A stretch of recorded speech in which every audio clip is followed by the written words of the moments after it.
안녕하세요. 이번 시간에는 가족과 함께하는 정신건강에 대해서 말씀드리도록 하겠습니다.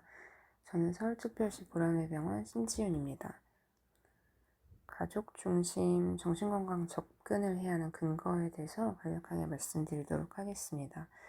정신장애인 72%의 주요 돌봄자가 가족에 해당하기도 하고, 또한 가족의 지지가 높을수록 회복률이 더 높다고 또 잘 알려져 있습니다.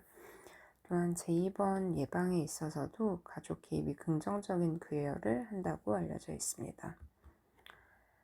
가족 체계의 중요성에 대해서 말씀드리고자 합니다. 아이덴티 페이션트라는 단어가 있는데요. 가족 내에서 표면적인 환자는 종종 역기능적인 가족 전체의 스트레스를 대신 짊어지는 희생양인 경우도 종종 존재하겠습니다.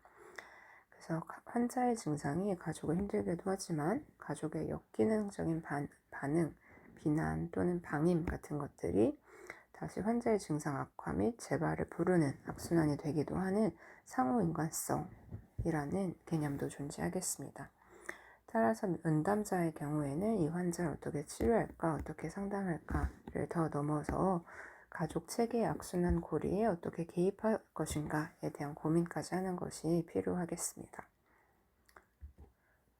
Expressed Emotion이란 표출 감정이라는 개념이 있는데, 가족이 정신질환자에게 표현하는 비판, 적대감, 관여의 정도를 의미를 하겠습니다. 높은 Expressed Emotion 가족 환경은 조현병, 기분장애 재발률을 높인다고 알려져 있습니다. Expressed Emotion이 높은 경우에는 과도한 비판적인 언어를 사용하는 경우가 많이 있겠고, 또한 적대적인 거부적인 태도를 보이고 과잉 관여를 해서 과보호를 하거나 통제를 하거나 정서적인 과민 반응, 경계를 침범하고 사회생활을 미존중하는 것들을 의미를 하겠습니다.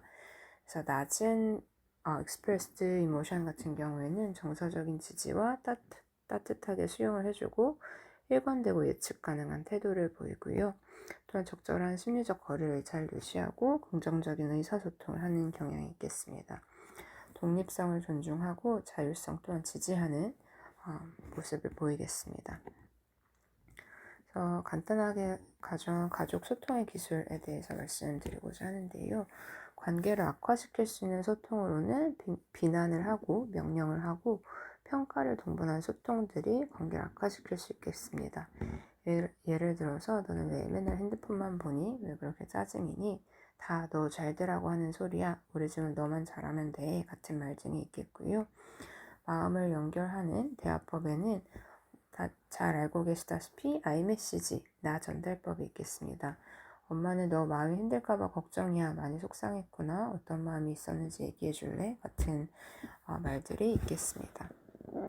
그래서 가족 유형별 대처법에 대해서도 간단하게 가져와 봤는데요. 첫 번째로 환자 방임형, 센터에서 다 알아서 해주세요. 이런 방임형이 있겠습니다. 가족의 죄책감과 무력감에 우선 공감을 하고 아주 작은 역할부터 부여를 해서 가족의 효능감을 회복시키는 것이 필요하겠습니다. 예를 들면 하루 한 번 환자 약 챙겨주기 같은 것들이 있겠습니다.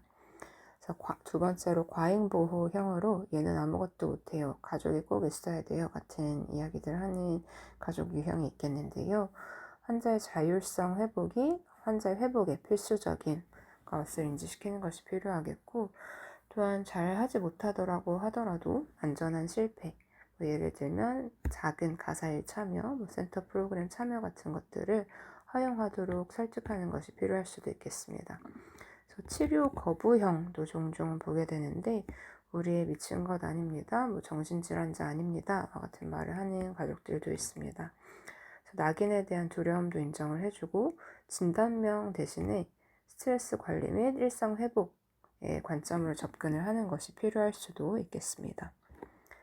그래서 가족 개입의 핵심 기법에 대해서 말씀드리고자 합니다. 동기 강화 상담이 필요하겠습니다. 그래서 반영적인 경청, 어떤 것들이 힘들었는지 반영을 해주면서 경청을 해서 가족의 양가 감정을 수용을 해주고, 또한 현재 상황과 가족이 원하는 미래의 간극을 탐색하고 파악을 하고, 또한 저항에 대해서는 설득 또는 논쟁 대신에 관점 전환, 해주는 것이 필요하겠습니다. 앞서 말씀드린 일상으로의 회복 같은 것들이 그 예시 중에 하나에 해당하겠고요. 또한 자기 효능감을 지지해줘서 가족의 작은 성공 경험을 강화해주고 인정해주는 것들이 필요하겠습니다. 가족 위기 기입으로는 어떤 위기가 있는지 평가를 하고, 또한 가족 전체 안전 계획을 수립을 하고, 가족의 공황, 분노, 감소 기법에 대해서 적용을 하고, 또한 이전 성공 경험을 탐색해주고 자원을 연결해주는 것 등 모든 센터에서 진행을 해주고 계시는 부분들에 해당하겠습니다. 또한 후속 연락을 하고 외래 연계, 자주 집단 소개 같은 것들이 있겠습니다.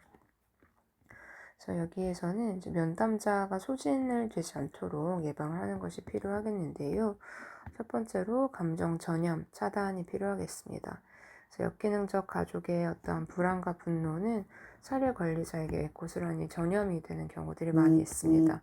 그래서 환자의 감정과 나의 감정을 분리하는 훈련도 굉장히 중요한 부분에 해당하겠습니다. 또한 치료자, 면담자, 의사들이 종종 가지고 있는 부분에 해당하겠는데, 구원자 환상을 내려놓는 것이 필요하겠습니다.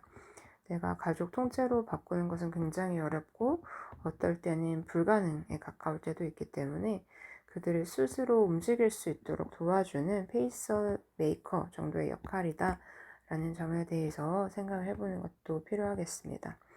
또한 동료 슈퍼비전과 소진을 체크를 해서 어떤 이제 현장에서 생기는 감정적인 어려움 같은 것들은 꼭 정화하는 과정이 필요하겠습니다. 이번 시간 준비한 내용 여기까지고 경청해 주셔서 감사드립니다.